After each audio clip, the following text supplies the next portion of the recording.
Why your first $10,000 is so hard to save. The first $10,000 is strangely difficult. Not because $10,000 is impossible to earn, but because reaching that first major savings milestone requires you to change the way you think about money. At $500, you feel like you're just getting started. At $1,000, you feel a little safer. At $5,000, you finally feel like you're making progress. But somewhere between $0 and $10,000, something changes. You stop living completely from one paycheck to the next. You start building a financial cushion. You begin to realize that money can give you something more valuable than things. It can give you options. So why is the first $10,000 so hard? And why can reaching it feel harder than every milestone after it? Let's break it down. 1. Starting from zero is the hardest part. Imagine you're standing at the bottom of a mountain. You have no savings, no financial cushion. Maybe you have bills, debt, transportation costs, food expenses, subscriptions, and other monthly responsibilities. Every month, your income arrives and immediately has somewhere to go. This makes saving feel almost impossible. If you already have $10,000 invested or saved, future contributions have a foundation to build on. But when you have zero, every dollar of progress has to come from your own income. That's why the first stage feels so slow. You're not just saving money. You're building the foundation. And foundations are rarely exciting. 2. Your first goal feels too big. Here's another psychological problem. If you have $200 saved and your goal is $10,000, your brain sees a massive gap. You think, $9,800? That's going to take forever. And when a goal feels too far away, motivation disappears. You might save for 2 weeks, then spend the money, then start again. Instead of focusing on the entire $10,000, break the goal into smaller milestones. First, $500, then $1,000, then $2,500, then $5,000, then $10,000. Your brain responds much better to visible progress than to an enormous distant target. You don't climb a mountain by staring at the summit. You focus on the next step. 3. Small expenses don't feel dangerous. Here's where many people lose the battle. It's rarely one giant purchase. It's the small expenses that quietly repeat. A meal here. A delivery there. A subscription you barely use. A few impulse purchases. A ride you could have avoided. A random online order. None of them feels financially devastating. That's exactly why they're dangerous. Imagine spending an extra $10 every day. That's around $300 a month. Over a year, that's roughly $3,600. The problem isn't necessarily that any single purchase was terrible. The problem is repetition. Small decisions become large financial outcomes when you repeat them hundreds of times. And this is why building wealth often starts with becoming aware of your ordinary spending. 4. Saving doesn't feel rewarding. Spending gives you something immediately. You buy a new phone. You feel excited. You order food. You enjoy it. You book a vacation. You have something to look forward to. Saving. You move money into an account, and nothing happens. No excitement. No new object. No instant reward. Your brain can struggle with that. This is why saving requires a different mindset. You need to understand that you're not simply giving up money. You're buying future freedom. That emergency fund means one unexpected expense doesn't completely destroy your month. That savings account means you don't have to panic when something goes wrong. That growing balance gives you options. The reward isn't immediate, but it's powerful. 5. Lifestyle inflation makes it harder. One of the biggest enemies of your first $10,000 is lifestyle inflation. You get a raise. You think, now I can finally afford more. So you upgrade your lifestyle. Better restaurants. Better clothes. A better car. A bigger apartment. More subscriptions. More entertainment. And suddenly, your income increased, but your savings didn't. This creates a dangerous cycle. Every time you earn more, you spend more. Then you need another raise. Then another upgrade. And eventually, you realize something. Your income has grown, but your financial freedom hasn't. The solution isn't to never enjoy a raise. It's to make sure your savings grow alongside your lifestyle. When your income rises, give yourself permission to enjoy part of it, but don't let the entire increase disappear into new expenses. 6. Social media makes you feel behind. Saving your first $10,000 becomes even harder when you're constantly comparing yourself with other people. You open social media and see luxury cars, expensive vacations, new homes, designer clothes, people celebrating financial success. And suddenly, your progress feels small. You think, I'm saving $300 a month. Other people are spending thousands. But you're comparing your real life with someone else's highlight reel.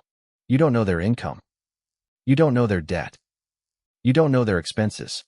You don't know whether their lifestyle is actually sustainable. You only see what they choose to show.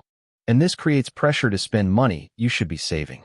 Don't let someone else's appearance destroy your financial progress. Your goal isn't to look successful. Your goal is to become financially stronger. 7.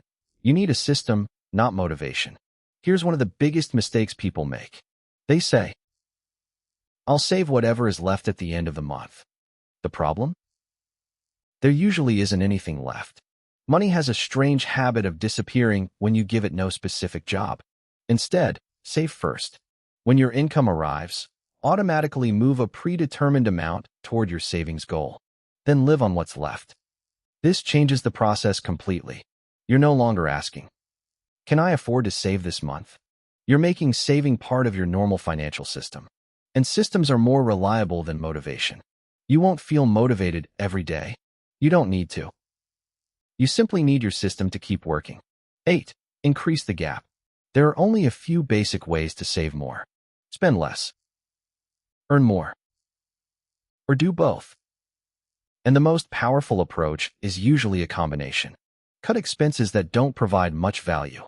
But don't obsess over saving every tiny amount forever. At the same time, work on increasing your income. Learn valuable skills. Take on additional work when appropriate. Build something on the side. Look for opportunities to increase your earning power. Because cutting expenses has a limit. Your income potential doesn't necessarily have the same limit. The bigger the gap between what you earn and what you spend, the faster you can build your savings. 9. Don't turn saving into misery. There's another extreme to avoid. You don't need to hate your life just to reach $10,000. If you eliminate every enjoyable activity, you'll eventually become frustrated. Then you may overspend to compensate. Instead, create priorities.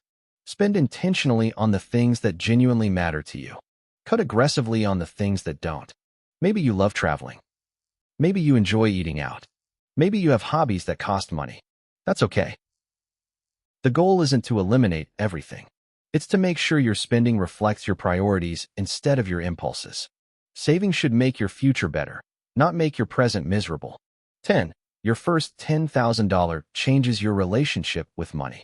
Something interesting happens when you start building savings. At first, money feels like something that disappears. You earn it. You spend it. It's gone. But once you build a meaningful savings balance, your mindset starts changing. You become more protective of your money. You start asking, do I really want to spend this? Before buying something, you think about what else that money could do. And that's powerful. You're no longer just reacting to your paycheck. You're starting to make decisions for your future. The money becomes more than money. It becomes a representation of discipline. 11. Don't let every raise disappear. Imagine you receive an extra $500 every month. You could immediately increase your lifestyle by $500. Or you could use part of that money to improve your financial position. Maybe $200 goes toward enjoying your life, and $300 goes toward your savings goal. Now your life gets better and your financial position gets stronger. Over time, those decisions create a huge difference. The key isn't making one perfect financial decision. It's repeatedly making slightly better decisions. That's how small advantages compound. 12. What happens after $10,000? Once you reach $10,000, don't automatically think, now I can spend it. Instead, decide what the money is for. Some may serve as an emergency fund. Some may support future goals. Some may eventually be invested according to your financial plan and risk tolerance. The important thing is that the money should have a purpose. Because money without a purpose tends to become spending money. Money with a purpose becomes a tool. And once you've built that first financial foundation, the next milestone can feel much more achievable. The real reason it's so hard. So why is the first $10,000 so difficult? Because you're fighting several things at once. You're fighting instant gratification. You're fighting lifestyle inflation. You're fighting social pressure. You're fighting small recurring expenses. You're fighting the temptation to reward yourself every time you earn more. And you're building a habit that doesn't provide an immediate emotional reward. But that's exactly why reaching the first $10,000 is so important. You're not just accumulating money. You're developing financial discipline. You're learning to tell your present self, I don't need to spend everything today. You're learning to make decisions based on where you want to be years from now. And that skill can be worth far more than the $10,000 itself. Final message. If you're currently starting from zero, don't look at $10,000 and think, I'll never get there. Start with $100, then $500, then $1,000. Keep going. Automate your savings. Control lifestyle inflation. Increase your income. Create a gap between what you earn and what you spend. And most importantly, don't underestimate small, consistent progress. Because $10,000 doesn't appear overnight. It is built one decision at a time. One meal you don't buy. One unnecessary purchase you skip. One automatic transfer. One better financial decision repeated again and again.